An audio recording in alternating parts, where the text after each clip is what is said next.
Untuk kuliah hari ini kita akan bahas 3 teorema, yaitu mengenai isomorfisme. Yang pertama, kita bahas teorema isomorfisme pertama ini.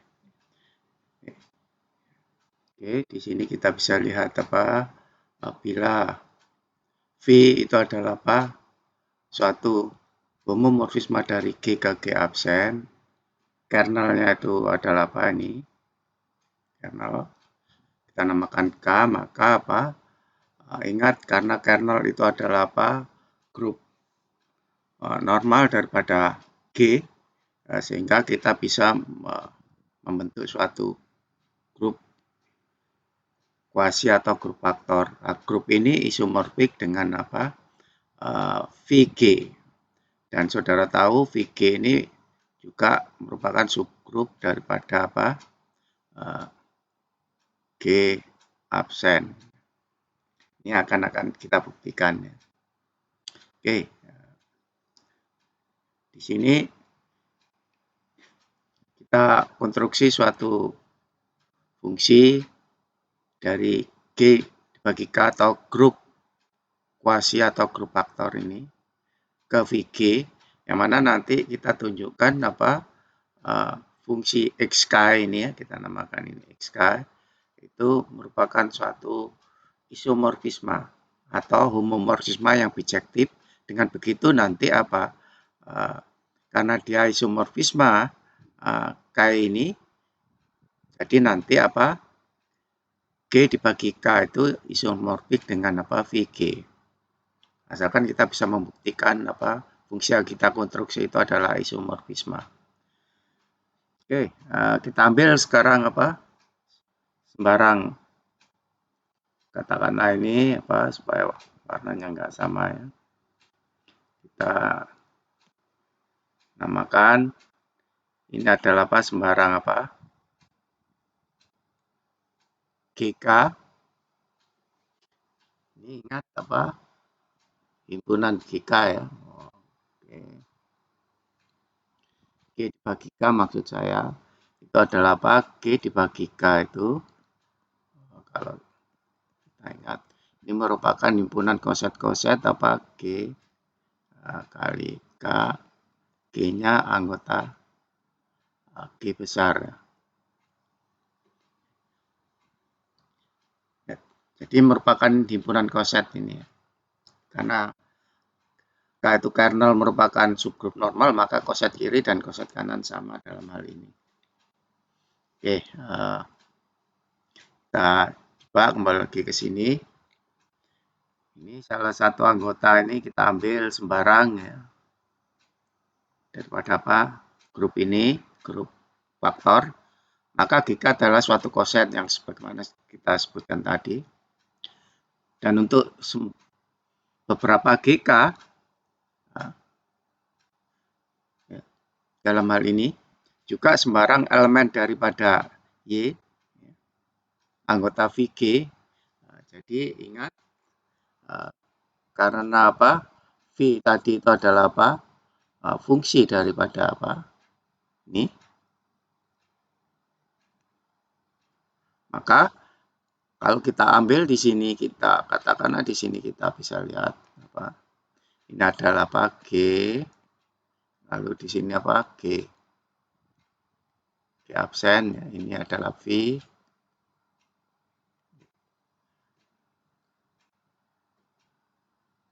Kita ambil di sini Y, tapi berada di image-nya. Ini adalah merupakan Vg atau image ya. Bahasa yang lainnya itu adalah image daripada V. Nah, pasti di sini karena dia merupakan anggota image, ini Y, pasti di sini ada G, sehingga dia dipetakan sama dengan Y ini. Oke, karena fungsi itu bisa juga ada G yang lain begini, ini boleh. Yang nggak boleh kalau satu ditetapkan di G itu mempunyai dua teman itu karena harus tunggal fungsi. Jadi hal itu tidak boleh tentunya. Oke, makanya di sini ada beberapa G ya. Oke, lalu kita konstruksi ini suatu pemetaan ini tadi yang kita konstruksi ini. Dari himpunan yang isinya ini, elemen-elemen G dibagi K, elemen-elemennya ini, dipetakan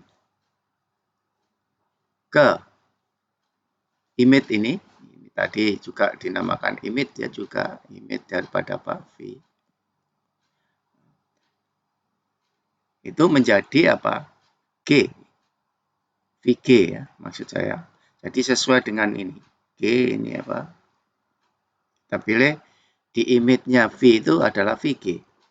Karena fungsi itu harus habis, maka ini berlaku untuk setiap G K anggota grup kuasi G dibagi K. Lalu di sini apakah fungsi yang kita konstruksi ini memang benar-benar memenuhi kriteria fungsi? Ingat, fungsi itu tidak boleh mempunyai gini. Ini ada V. Ini katakanlah ada X, ini Vx. Dan ini juga ada V. X ini katakanlah ini hasilnya Y1, ini hasilnya Y2, tetapi Y1 tidak sama dengan Y2. Fungsi tidak boleh mempunyai dua kawan di sini. Ini. Nah, makanya kita selidiki di sini apakah benar yang kita buat dalam hal ini itu adalah K ini ya, fungsinya. Itu memenuhi kaidah fungsi. Oke, kita ambil sembarang ini. Ingat, ini koset. Ini juga koset. Koset itu satu himpunan. Jadi ada koset G1 K sama dengan G2K. Ini belum tentu G1 dan G2 itu sama. Ini artinya bahwasanya G1 dan G2 itu terletak pada suatu koset yang sama. Ingat, himpunan koset itu merupakan kelas ekivalennya.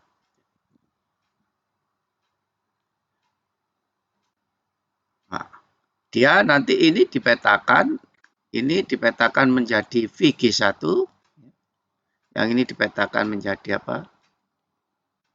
bukan V ya maksud, yaitu nanti berdasarkan pemetaannya ini. Jadi dia K ya, K daripada G1K ini menjadi V G1, sedangkan yang ini itu adalah G2K ini menjadi V G2. Persoalannya ini dengan ini tidak boleh beda. Kalau beda itu berarti dia bukan fungsi nanti K-nya ini. Nah, dengan begitu harus kita tunjukkan nanti ini dan ini itu sama. VG 1 apakah sama dengan VG2. Kalau koset G1K sama dengan G2K. Oke, karena koset ini sama maka maknanya ini G2 inverse kali G1 anggota K. Karena Karena G1 dan G2 itu adalah merupakan ekivalen. Terletak pada kelas yang sama. Dengan begitu inverse-nya G2 atau boleh dibalik G1 G2 inverse itu berada di K. Dan dalam hal ini karena kita bicara koset kiri dan koset kanan sama, itu tidak masalah. Sehingga kita dapatkan hal ini dari persamaan berikut ini. V G inverse. Dan ingat, karena V itu homomorfisme, inverse ini bisa kita lakukan. Di inverse dulu dipetakan, lalu ini karena homomorfisme hasilnya dikalikan. Ya. Dan karena dia berada di kernel,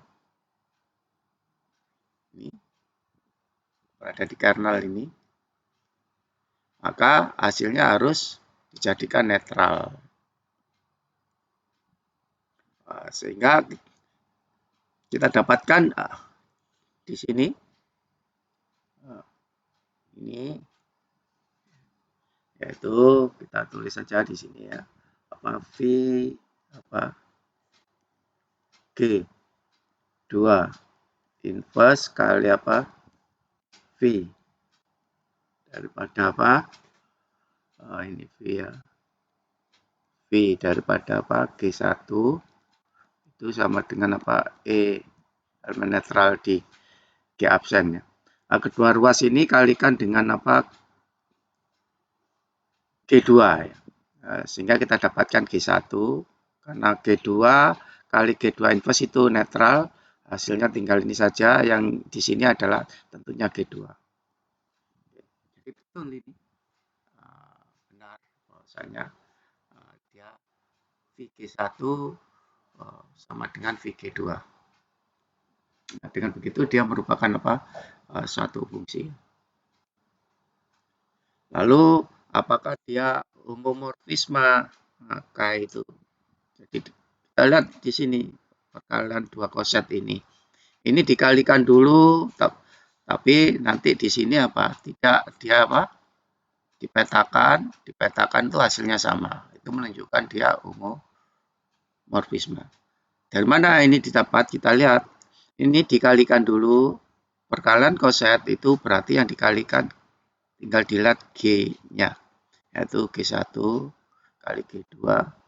Nah, padahal ini dipetakan berdasarkan definisi, dia yang dilihat itu adalah nilai G1 kali G2 ini dipetakan. Dan kita tahu V itu adalah homomorfisme. Karena homomorfisme ini bisa dipetakan. Kalau ini dilakukan perkalikan dulu dipetakan. Karena V homomorfisme itu dipenuhi. Dengan begitu, ini merujuk pada definisi ini. Sedangkan yang ini definisi ini. Jadi benar, ini dilakukan pemetaan dulu, dipetakan oleh K, yang ini enggak. Dengan begitu dia homomorfisme. Oke. Lalu hal yang berikutnya ini kita bisa lihat kalau dia itu merupakan bijektif ya. Saudara bisa lakukanlah hal ini bijektif itu berarti nanti satu-satu dan pada. Oke. Bisa saudara pelajari untuk yang ini saya kira konteksnya tinggal saudara buktikan bijektif ini. Oke, ini suatu hal yang sangat penting teorema isomorfisme pertama itu. Oke, yang berikutnya kita akan bahas mengenai teorema isomorfisme yang kedua. Tapi kita butuhkan suatu yang kita namakan proposisi 33 berikut ini. Jadi kalau kita mempunyai di sini H dan K itu adalah subgrup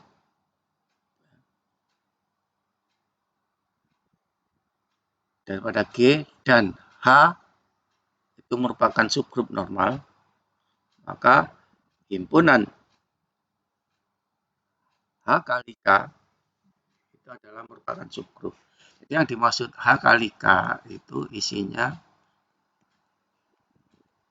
adalah ini elemen H, ini elemen K kecil, ini H kali H besar, anggota ya maksud saya ya, K anggota K besar. Itu yang dimaksud HK ya. Dan ini pasti merupakan himpunan bagian daripada apa? G. Nah, ternyata dia merupakan apa? Subgrup daripada apa? G. Asalkan H itu subgrup normal. Oke, buktinya kita bisa ambil di sini apa? AB anggota HK ini berarti bentuknya ini H kali K, ini satunya ini. Oke, ini syaratnya untuk beberapa H, 1 dan H2 anggota H. Dan juga K1 anggota K2. Sehingga didapat, kita uji apakah dia subgrup, yaitu A kali B inverse. Harus berada di HK, nanti kita tunjukkan. Oke, ini kita lakukan. Ingat, perkalian inverse itu adalah ini. Jadi apa? K2 inverse ini. Ini H1 inverse. Dan kita namakan ini elemen K ya. Anggota K mengapa? Karena K subgrup. Jadi K kali K inverse, K1 kali apa? K2 inverse itu juga karena dua-duanya berada di K, karena subgrup, maka dia berarti berada di K. Oke.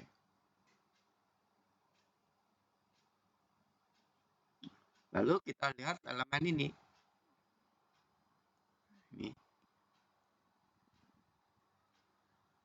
Jadi berdasarkan definisinya dia berada di H K ya. Ini, atau KA ya, berada di KA. Ini anggota daripada apa? K koset ya. Dan karena H itu adalah apa? Subgrup normal, berarti koset kiri dan koset kanan sama. Sehingga ini juga berada di himpunan HK. Tidak hanya di K kali H ya, karena himpunan koset KH dan HK itu sama karena H itu subgrup normal. Sehingga elemen ini K H2 inverse itu karena berada di HK3 HK ya, berarti pasti bentuknya H kali suatu K. Ini. Sehingga kita dapatkan AB inverse itu adalah kita masukkan di sini tadi yang kita punyai. Nah, ini kita ganti KH2 inverse itu sebagai 3 kali apa? K.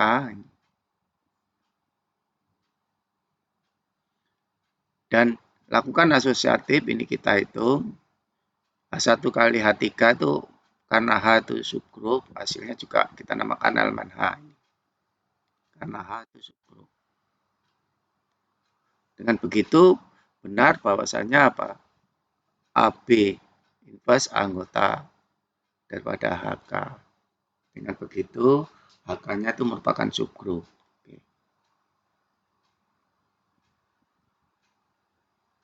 Nah, ini saya kira apa? Saudara bisa pelajari mengenai apa? Tes daripada subgrup normal. Jadi kalau apa? Dia subgrup normal H itu maka apa? Ini G H kali G.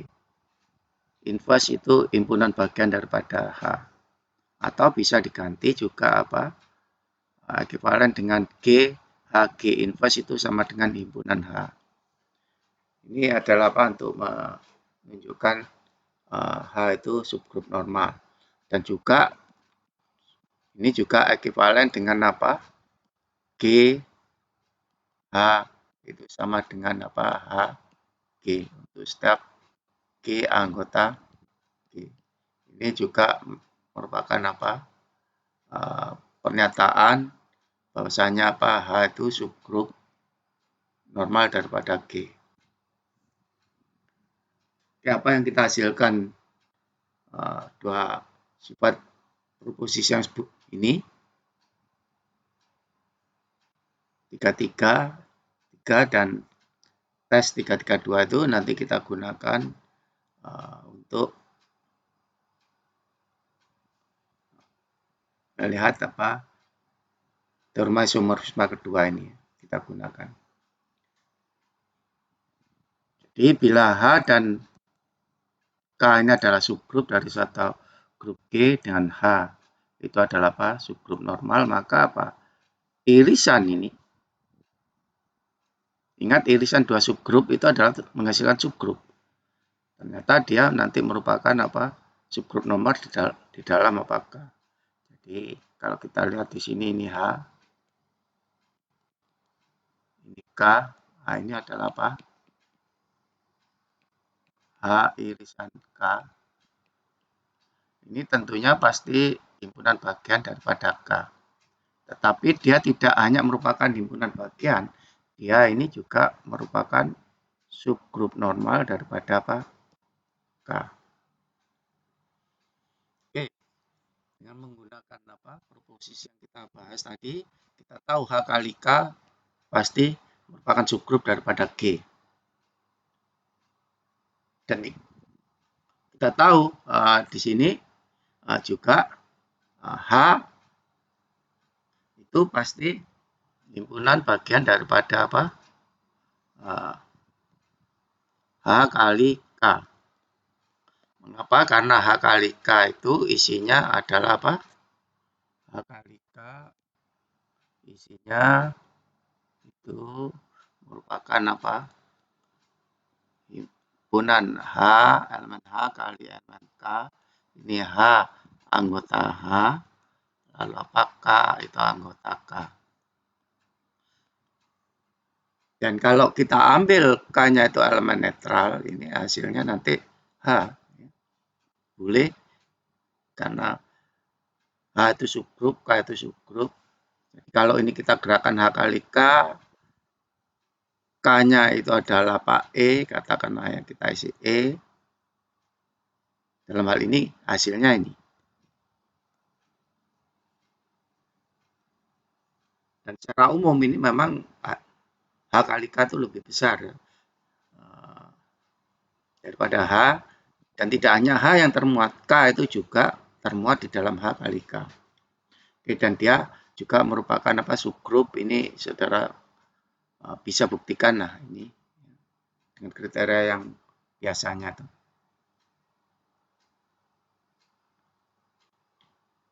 Begitu juga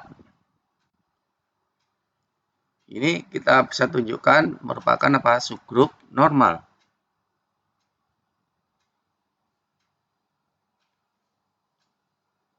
Dengan beberapa hal yang telah kita bahas yaitu H itu merupakan himpunan bagian daripada S, himpunan bagian. Jadi S-nya itu merupakan apa? Merupakan jadi S di sini itu jadi S itu adalah himpunan H kali K ya. Dan ini himpunan bagian daripada G. Dan kita sudah tunjukkan ini tadi memenuhi kriteria subgrup dan kita tahu bahwasanya ini memuat H dan dia merupakan subgrup ya. Dan karena kita tahu H-nya itu merupakan subgrup normal ya. Diketahui H itu subgrup normal dengan menggunakan apa yang kita bahas sebelum tadi. Subgrup normal itu kita bisa apa? Gunakan tes ini GH G inverse anggota himpunan bagian H atau GH G inverse sama dengan H boleh. Oke. Oke, juga hal ini juga bisa kita ganti GH G inverse itu dengan apa? GH G inverse ini yang telah kita sebutkan itu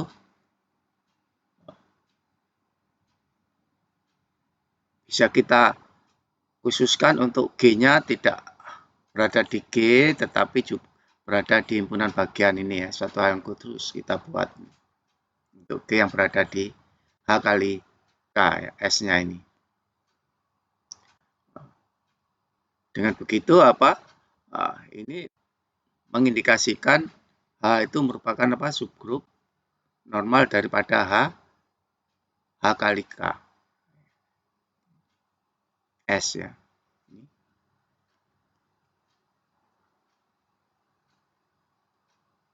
Oke,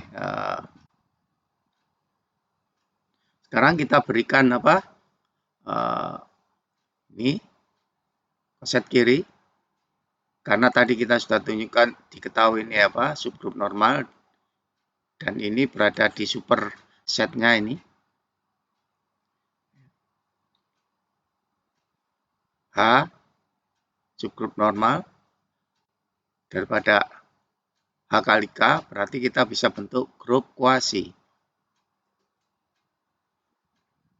Sehingga dengan begitu X H ini, koset ini, merupakan suatu elemen HK ini kali H. Tapi kita tahu di sini H kali K itu kita bisa ikuti. Ini elemen netral ya kali HK. Gunakan asosiatif, kita dapatkan ini. Ini tentunya elemen H absen. Di mana absen ini hasil ini anggota H karena H itu merupakan subgrup.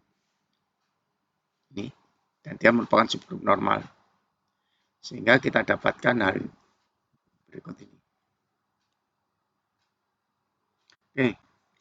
Apa yang kita bahas ini menunjukkan bahwasanya pemetaan V dari K ke HK dibagi H itu yang didivisikan oleh VK sebagai apa? Koset KH untuk setiap K. Ini adalah pemetaan pada.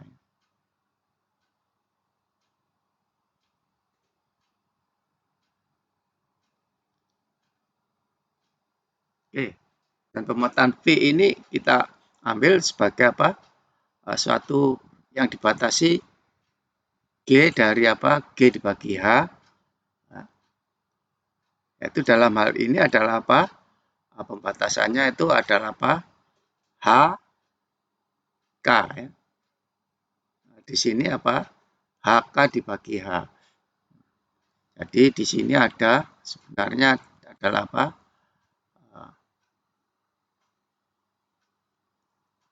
HK yang di sini adalah apa? HK dibagi H. HK itu himpunan bagian daripada G. Oke, yang ini G-nya itu kita ambil HK. Ini juga himpunan bagian daripada G dibagi H. Jadi fungsi yang sama sebenarnya apa? V dan apa? Ini V, ini V ya. Kita notasi. Sehingga kita dapatkan ini. Dan dia memenuhi kondisi umum Morsma. Dan karena kernelnya itu adalah merupakan apa? H, maka kernel V itu kita bisa lihat sebagai apa? Irisan HK. Dengan begitu kita dapatkan apa? HK ini merupakan subgrup. Dan menggunakan apa? Terma isomorfisme pertama, ini merupakan isomorfik dengan apa? HK bagi H. Oke.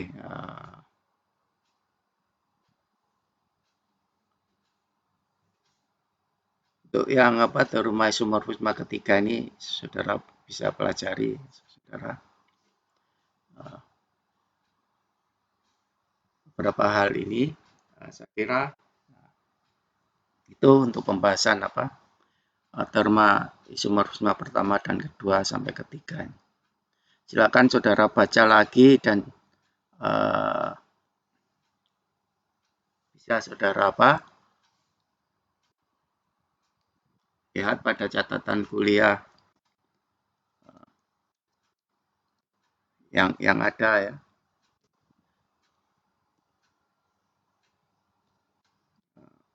Oke, saya tampilkan di sini. Nah, saudara bisa lihat apa? Beberapa hal catatan kuliah yang telah apa kita. Saya kira ini juga saudara mempunyai catatan ini. Saudara bisa pelajari lagi di sini dan beberapa contoh, ya, contoh-contoh itu apa banyak dalam buku yang telah saya tulis ini. Saudara bisa gunakan ini untuk sebagai ringkasan ya, dan saudara pahami dengan baik apa yang telah kita bahas ini. Oke,